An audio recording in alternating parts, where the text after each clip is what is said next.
하나님의 도우심으로 광야 2세대 이스라엘 백성들은 요단 동편의 아모리 족속을 물리쳤습니다. 그리고 그 땅을 차지하게 되죠. 그리고 이제 모압 땅을 지나서 요단 서편으로의 진행을 준비합니다. 오늘 본문으로 시작해서 24장까지는 바로 그 시점에 모압 땅에서 모압 왕 발락과 연관된 사건을 기록하고 있습니다. 모압은 암몬과 마찬가지로 이스라엘과 형제지간입니다. 아브라함의 조카 롯이 소돔성의 멸망 때에 하나님의 은혜로 이렇게 두 딸과 함께 간신히 탈출해서 맞은편 산에 있는 굴속에 기거하게 되지 않습니까? 그때 두 딸이 앞으로 우리 대가 끊기면 어떡하나, 어떻게 해야 우리 자손들을 번성하게 할까, 후손들을 이어나갈까 고민하다가 무슨 생각합니까? 아버지 통해서 아버지 씨를 받아서라도 민족을 이어나가야 되겠다, 그런 생각을 하죠. 너무나도 악한 배륜적인 생각을 합니다. 그래서 아버지에게 술을 먹이고 번갈아 동침을 하게 되는데, 큰딸에게서 낳은 아들이 모압 족속의 조상이 되죠. 그리고 작은 딸에게서 낳은 아들이 암몬 족속의 조상이 됩니다. 하나님은 비록 이들이 이렇게 불의한 상태에서 태어난 민족이지만 아브라함의 친족, 즉 이스라엘과 형제지간이라고 하는 이유로 각각이 터잡고 있는 땅을 그들에게 기업으로 주셨습니다. 즉 암몬 족속과 마찬가지로 이스라엘 백성들이 모압 족속과 싸울 필요도, 또 그 땅을 취할 필요도 없었다는 뜻이 되는 것입니다.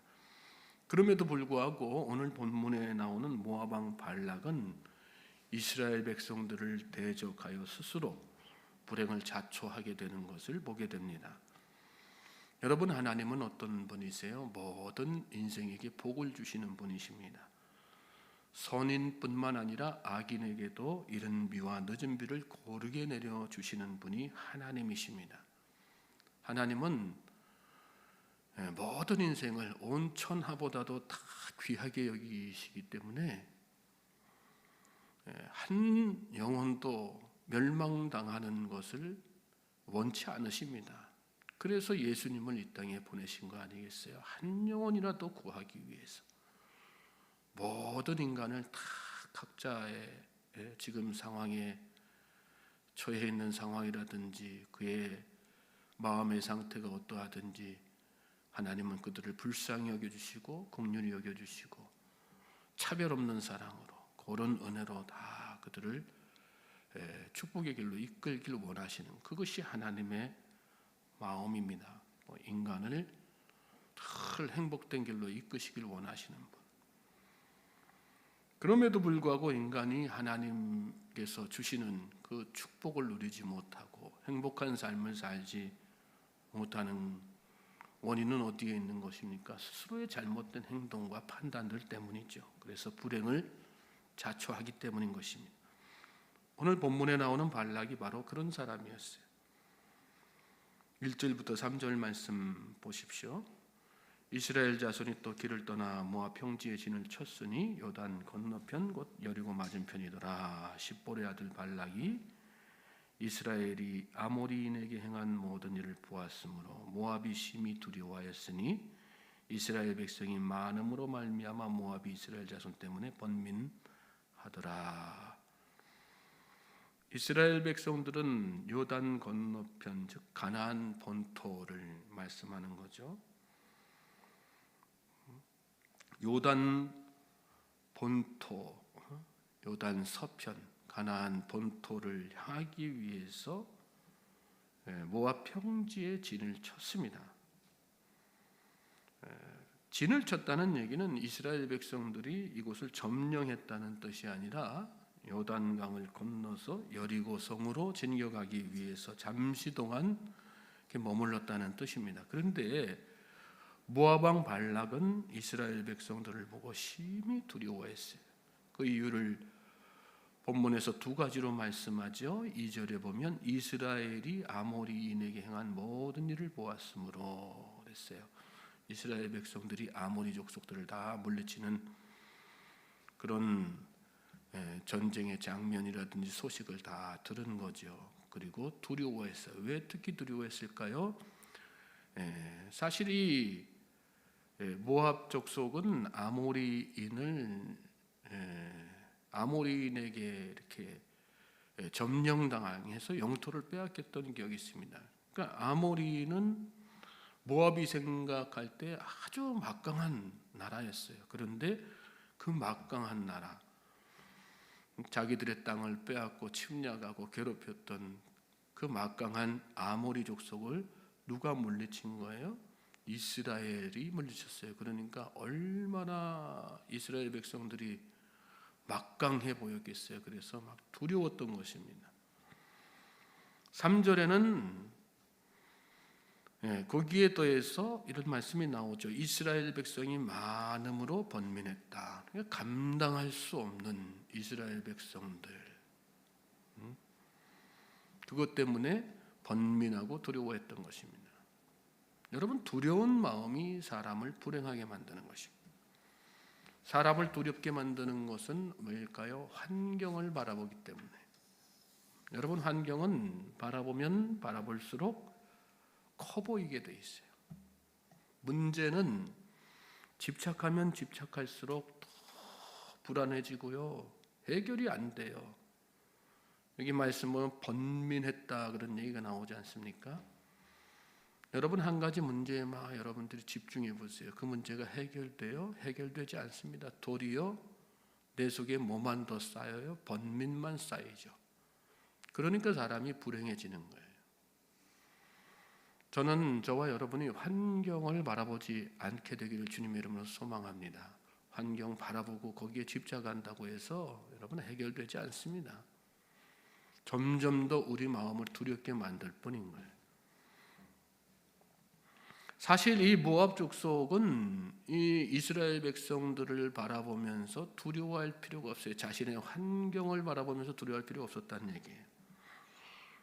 이유가 뭘까요? 하나님께서 이스라엘 백성들에게 그 땅을 점령하도록 하시지 않았기 때문이에요. 이스라엘 백성들이 막강한 군대였지만 그 땅을 빼앗을 필요도 없고 점령할 필요도 없었다는 그런 얘기죠. 그리고 이미 하나님은 모세 통해서 그러한 하나님의 뜻을 이 모압 족속에게 전하신 적이 있습니다. 신명기 2장 8절로 9절 말씀 여러분 가진 성경 펼쳐서 한번 읽어보시겠습니까? 신명기 2장 8절로 9절 말씀. 거기 보시면 우리 다 같이 한 목소리로 읽겠습니다. 신명기 2장 8절로 9절 시작. 우리가 세일산에 거주하는 우리 동족에서의 자손을 떠나서 아라바를 지나며 엘랏과 에시온 게벨 곁으로 지나 행진하고 돌이켜 모압 광야 길로 지날 때에 여호와께서 내게 이르시되 모압을 괴롭히지 말라, 그와 싸우지도 말라. 그 땅을 내가 네게 기업으로 주지 아니하리니 이는 내가 롯 자손에게 아르를 기업으로 주었음이라. 하나님께서 이미 모세에게 모압 괴롭히지도 말고 싸우지도 말고 그냥 지나가라 그렇게 말씀하셨어요. 왜냐? 그 땅을 내가 네게 기업으로 주지 아니하였다. 이스라엘 백성들에게 기업으로 주신 땅이 아니다. 그러니까 지나가라. 내가 롯 자손에게 기업으로 주었다. 그 땅은 이 땅을 모압 자손에게 하나님께서 기업으로 주셨기 때문에 싸우지도 말고 일절 괴롭히지도 말라. 그렇게 말씀하셨단 말이에요. 모세가 이 말씀 듣고 이 모압에 진치기 전에 무슨 일 했을까요? 암몬 족속에게 그랬던 것처럼 그 얘기를 다 전달하지 않았겠어요? 그런데 이 모압 왕 발락은 그러한 내용을 다 알고도 당장 눈앞에 보이는 자기 판단에 눈앞에 보이는 이스라엘 백성들의 규모라든지 아모리 족속과의 싸움에 대한 이야기를 듣고 막 두려운 마음이 생겨서 그들을 곧대로 이렇게 보내주지 않으려는 그런 생각을 하게 된 것입니다. 말씀에 귀 기울이고 살아야 되는 것입니다, 여러분. 그리스도인들은, 성도들은 늘 말씀에 귀 기울이고 살아야지 환경을 바라보아서는 안 되네요. 왜 우리 마음에 자꾸 두려움이 생겨요? 하나님께서 분명히 우리에게 약속하신 말씀이 있는데 그 말씀을 귀담아 듣지 않아요. 그리고 자꾸 환경만 바라보고 문제에만 집착하기 때문에. 그러니 우리 마음 가운데 자꾸 두려움이 생기고 번민이 생기고, 그래서 하나님께서 주시는 평안을 누리지 못하고 하루하루 불행한 삶을 사는 거예요. 공포 속에 사는 거예요. 저는 저와 여러분이 하나님의 음성에 귀 기울이면서 사실 수 있길 바랍니다. 하나님은 어떤 분이세요? 우리 한 사람 한 사람을 어떤 상황과 환경에서도 털끝 하나 상하지 않도록 지켜주시는 분이세요. 믿습니까? 하나님의 이 음성을 잘 들으시고 이 하루도 환경 바라보지 말고 문제에 집착하지 말고 하나님을 의지해서 말씀에 귀 기울이면서 사실 수 있기를 주님의 이름으로 소망합니다. 자, 이어지는 말씀 보면 또 하나, 이 발락은 그 두려운 마음 가운데에서 누구를 의지해요? 사람을 의지해요. 4절 말씀 보세요. 미디안 장로들에게 이르되 이제 이 무리가 소가밭에 풀을 뜯어먹은 같이 우리 사방에 있는 것을 다 뜯어먹으리로다 하니 그때 십볼의 아들 발락이 모압 왕이었더라. 모압 왕인 이 발락이 미디안 장로들에게 이르되 그랬는데 이 사람들에게 사신을 보낸 거예요. 그러면서 뭐라고 이야기합니까? 이 무리가 이스라엘 백성들 이야기하는 거죠. 소가 밭에 풀을 뜯어먹은 같이 우리 사방에 있는 것을 다 뜯어먹으려다. 자기 스스로 막 이렇게 두려움과 공포 가운데 쌓여가지고 하지도 않은 일, 또 하지도 않을 일을 갖다가 자기 마음대로 머릿속에 막 그려가지고 이렇게 할 거다. 그러니 와서 우리를 도와달라. 미디안 족속들에게 도움을 요청한 것입니다. 여러분, 하나님 앞에 도움 요청하면서 사실 수 있길 바랍니다. 하나님 앞에 도움 요청해요. 사람한테 도움 요청하지 마세요. 사람한테 자꾸 도움 요청하니까 답이 보이지 않습니다. 그 사람을 자꾸 의지하니까 내 마음속에 하나님의 뜻과는 전혀 다른, 여기 이 모압 왕 발락이 이 상황을 해석하는 거 보세요. 하나님의 뜻하고 전혀 상관없는 해석들을 해내지 않습니까? 하나님은 이 땅, 이 모압 족속에게 주셨으니까 이스라엘 백성들에게 너희들 괴롭히지도 말고 싸우지도 말고 점령하지도 말고 막 이렇게 말씀하셨는데 그게 하나님의 뜻인데 정반대로 의지해야 할 하나님을 의지하지 못하고 사람 바라보게 되고 사람 의지하고 다른 거 의지하게 되면 다 그런 거예요. 판단력이 다 상실이 되게 되는 겁니다. 그래서 하나님의 뜻과 전혀 상관없이 행동하게 되고 그래서 스스로 불행한 삶을 자초하게 되는 것입니다. 오늘 저와 여러분이 의지하는 분은 누구입니까? 여러분 사람을 의지하고 있습니까? 사람을 의지하지 말고 하나님을 의지하시기 바랍니다. 하나님은 우리를 실망시키시는 법이 없어요. 하나님은 의지하는 자를 그 의지한 만큼 그 이상으로 은혜를 베풀어 주시고 축복된 길로 인도하시는 분이 하나님이세요. 사람은 자꾸 변하지만 하나님은 변치 않으세요.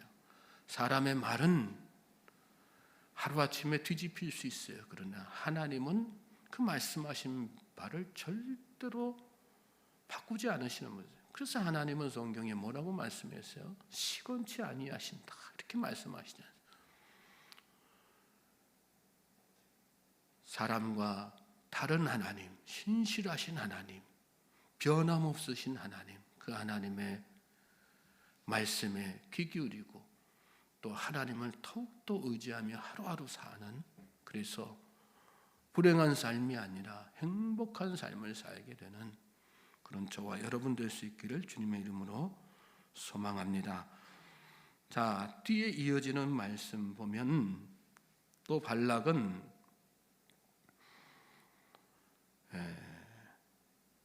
우상을 숭배하고 의지하는 것을, 미신을 의지하는 거 볼 수 있어요. 5절 말씀에 그가 사신을 부올의 아들 발람의 고향인 강가 부돌에 보내어 발람을 부르게 하였어요. 그래서 뭘 요청합니까? 이스라엘 백성들에게 저주해달라. 저주해달라. 발람은 어떤 사람이에요? 이 사람은 이 당대에 아주 유명한 복술가였어요. 그러니까 점쟁이였다는 얘기예요. 여기 발람을 선지자로 이렇게 표현하는 말씀들도 오늘 민수기 본문 이렇게 보면 이렇게 나오는데, 그 선지자가 우리가 생각하는 그 선지자가 아니라 사수를 써서, 점수를 써서 막 그렇게, 그 영향력이 상당했던 것 같아요. 그래서 주변에 그에 대한 소문이 아주 크게 났습니다. 그래서 이 발락 왕이 발람에게 사신까지 보내가지고 요청해서 이 이스라엘 백성을 저주해달라, 그렇게 이야기하는 것을 볼 수 있습니다. 그렇습니다. 여러분, 우리의 마음은 하나님의 영이 있어야지 귀신의 영이가 있어서는 안 되는 거예요. 연말 연초 여러분들이 어떻게 보내셨는지 모르겠는데 몇 해 전에 어떤 기독교 연구소에서 이렇게 조사한 내용 보니까 연말연시에 기독교인들이 그렇게 점집도 많이 다니고 막 이렇게 무당도 찾아다니는 사람도 있고 집사님, 권사님 이런 분들이 막 그런 분들 계시다고 그러더라고요. 또 재미로 보는 거라고 이야기하지만 뭐 신문 같은 받아보면 막 오늘의 운세 같은 거 이렇게 막 보라면서 오늘 하루 어떻게 될까 막 이렇게 그런 거에 관심 기울이는 분들도 계시거든요. 그분들이 다 교회에서 집사님, 권사님 또 혹은 장로님까지 또 다 그렇게 하고 사는 거예요. 중심이 어디에 있느냐가 중요한 거예요. 하나님의 영에 감동이 돼야 되는 것이 믿습니까? 우리 안에 성령님이 계세요. 성령님을 의지하면서 살아야지 세상에 악한 영, 속이는 영, 거짓의 영에 현혹되어서 살면 되겠습니까? 결국은 하나님께서 이 발락의 계획을 무산시키시죠. 발람을 초청했지만, 사신들 보내서 초청했지만 하나님이 그 발람의 꿈에 나타나셔서 너 가지도 말고 저주하지도 말라. 이스라엘 백성들은 이미 복을 받은 백성들이다, 이렇게 말씀하셨어요. 그래서 이 발락의 계획은 다 무산되고 맙니다. 1차적으로 계획이 다 무산되고 말. 하나님의 영에 감동된 삶을 사는 우리 모든 성도님들 되시길 바랍니다. 특별히 말씀 보면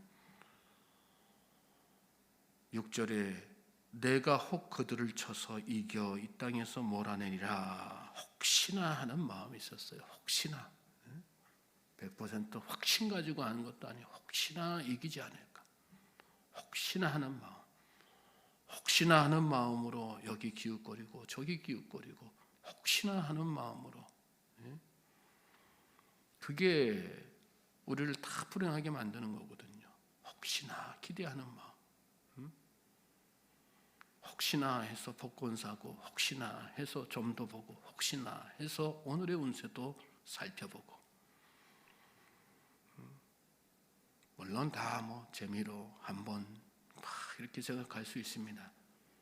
그런데 그 작은 것에서, 그 댐이라는 것이 무너지는 게 큰 구멍이 나서 무너지는 게 아니지 않습니까? 작은 틈 하나가 생기기 시작해서 그게 점점 벌어지고 그 구멍이 커져가면서 결국은 다 무너지게 되는 거거든요.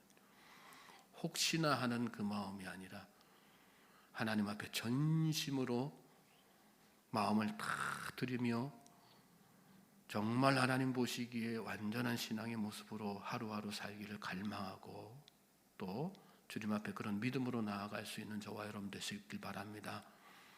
자그마한 그 혹시나 하는 믿음, 잘못된 믿음 생활 때문에 우리가 다 한순간에 믿음이 다 무너지고 불행한 삶을 자초하게 되는 것입니다.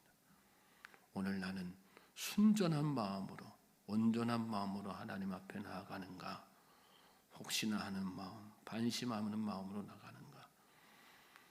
이스라엘의 초대 왕 사울로부터 시작해서 통일 왕국의 세 왕이 있지 않습니까? 사울, 다윗, 솔로몬. 사울 왕은 하나님에 대한 마음이 전혀 없는 사람이었어요. 다윗은 전심을 다해서 하나님을 섬겼던 사람이. 솔로몬은 반심했다 그랬습니다. 반심. 반만 하나님 앞에 서고 반은 세상에 들여놓고, 반은 하나님 신앙 가지고 반은 우상 신앙 가지고 그렇게 살았어요. 하나님이 어떤 인생을 축복하셨어요? 다윗의 인생을 축복하셨죠. 사울은 왕위에서 내려오게 되고 비참한 죽음을 당하게 되죠. 무심한 사람. 솔로몬은 사후에 나라가 남북으로 갈리게 되지 않습니까? 그의 마음이 반심이었던 것처럼 하나님께서 나라를 다 반으로 갈라놓으셨어요. 전심으로 나아가야 될 줄로 믿습니다. 하나님을 향한 마음을 1%의 혹시나 하는 마음 없이 전심을 다해서 하나님을 섬길 때 하나님께서 우리의 삶을, 우리가 어떤 환경에 있든 축복된 삶, 행복한 삶으로 이끌어 주실 줄로 믿습니다. 그 믿음을 가지고 이 하루도 하나님 앞에 온전한 믿음으로 나아가는 우리 모든 성도님들 되시기를 다시 한번 주님의 이름으로 소망하고 축복합니다.